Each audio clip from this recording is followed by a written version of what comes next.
Perfecto. Ahora entremos a un tema que suena casi a ciencia ficción. La conexión directa entre el intestino y el cerebro. ¿Cómo puede ser que unos microbios en la panza afecten cómo pensamos o sentimos? Es que hay una comunicación constante, bidireccional. Existe un nervio súper importante, el nervio vago, que es como una autopista directa que conecta el cerebro con el intestino. Una línea directa. Exacto. Y la información va y viene. Pero además, los propios microbios son capaces de producir neurotransmisores. ¿Qué? ¿Producen las mismas sustancias que las neuronas? Sí, las mismas sustancias químicas que usa el cerebro para comunicarse. Por ejemplo, se calcula que el 90% de la serotonina, La famosa hormona de la felicidad. esa misma, el 90% se produce en el intestino, no en el cerebro. No te puedo creer. O sea que sentirnos bien puede empezar literalmente en la panza. Así parece.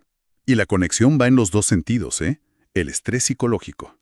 Uf, el estrés de los exámenes, los problemas con amigos, la presión de las redes sociales. Todo eso activa la respuesta de lucha u huida en el cerebro. Se liberan hormonas de estrés Y llegan al intestino. directamente y pueden causar síntomas digestivos casi al instante. El típico nudo en el estómago, mariposas o hasta diarrea o estreñimiento por nervios.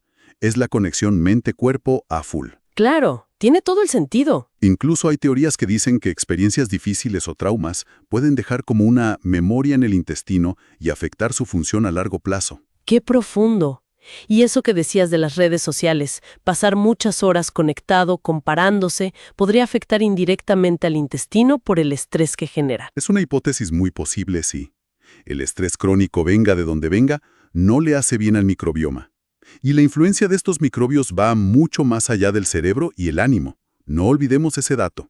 El 70% del sistema inmune está en el intestino. Exacto. Y eso tiene consecuencias enormes para la salud en general. Por ejemplo, Bueno, durante la pandemia de COVID-19 salieron estudios muy interesantes.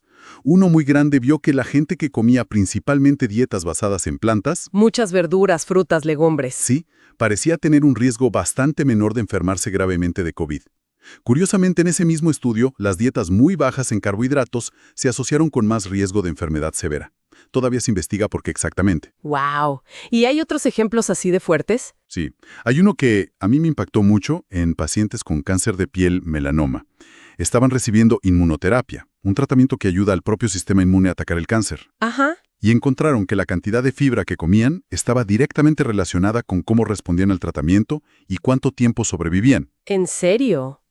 ¿Qué tanto se relacionaba? Los números eran sorprendentes.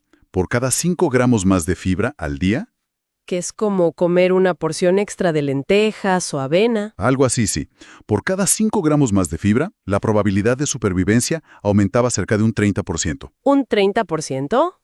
Es muchísimo. Es un montón. Imagínate el poder que hay en algo tan simple como agregar más plantas a tu día. Sugiere que alimentar bien a nuestros microbios puede ayudar a nuestras defensas a luchar contra enfermedades muy serias. Impresionante.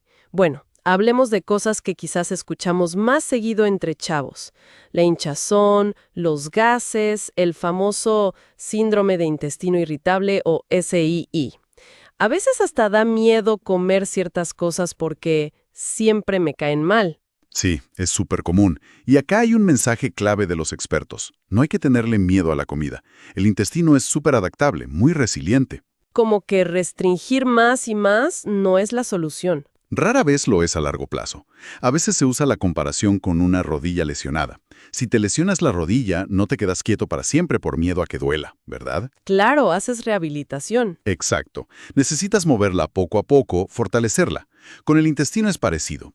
Muchas veces la clave no es quitar más comida, sino encontrar la causa del problema y rehabilitar el intestino, por ejemplo, reintroduciendo variedad de plantas de a poquito. Hablando de problemas, se escucha mucho sobre el SIBO, sobre crecimiento bacteriano en el intestino delgado. ¿Suena complicado? El SIBO existe, sí.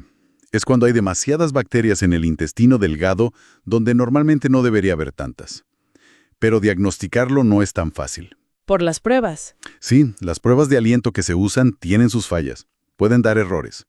Y muchas veces, el SIBO no es la causa raíz, sino más bien un síntoma de otra cosa. ¿Cómo qué? Como que el intestino se mueve muy lento, estreñimiento, o que no hay suficiente ácido en el estómago, o simplemente un desequilibrio general de los microbios, lo que llamamos disbiosis. Disbiosis. Es como que el equipo de microbios está desbalanceado. Justo eso.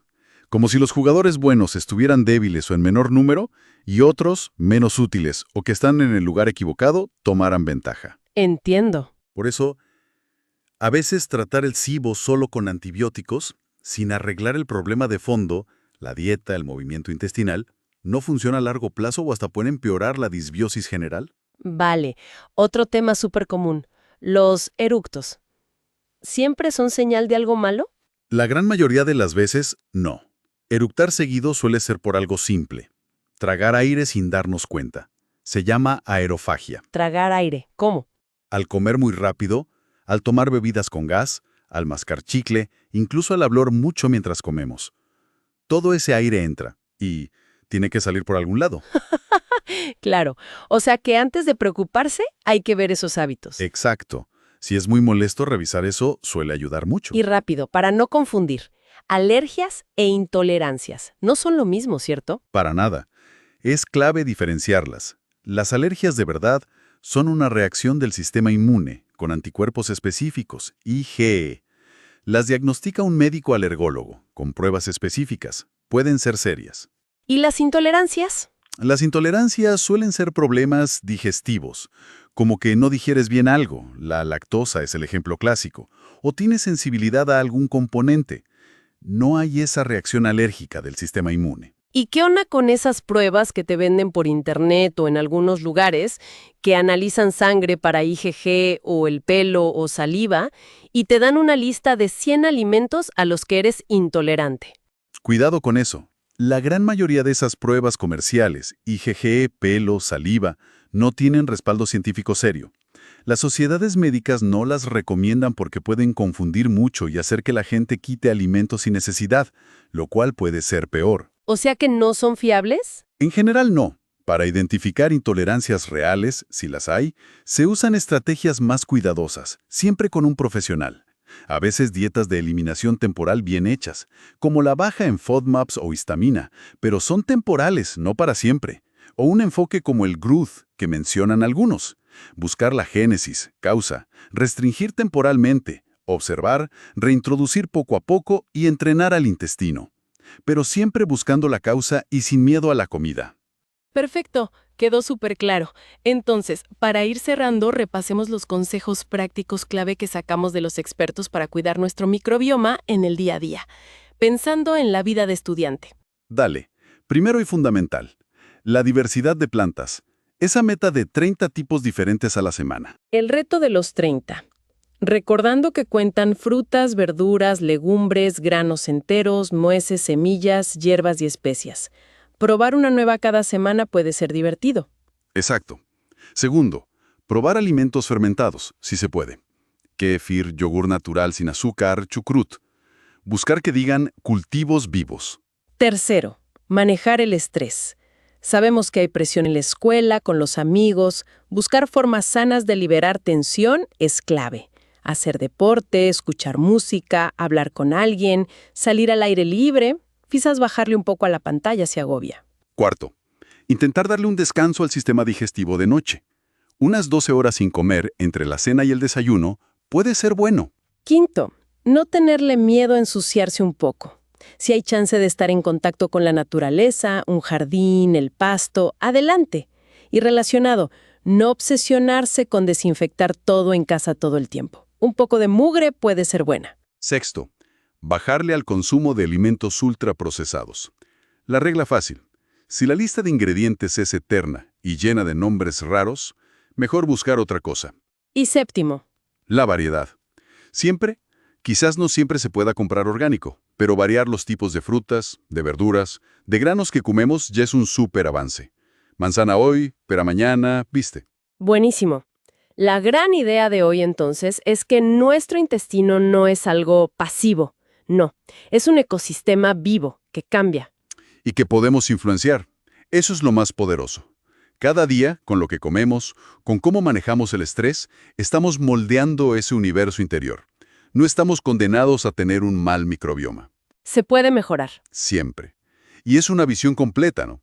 La comida importa muchísimo, pero también el estrés, cómo dormimos, si nos movemos, el ambiente.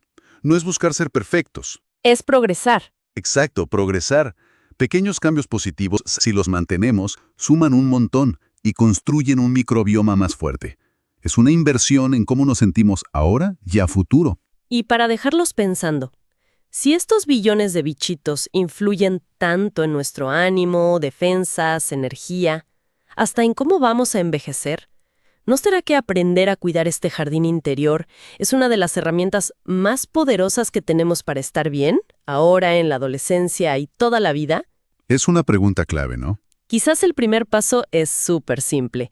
La próxima vez que coman, elijan probar una fruta o verdura diferente a la de ayer. ¿Por qué no intentarlo?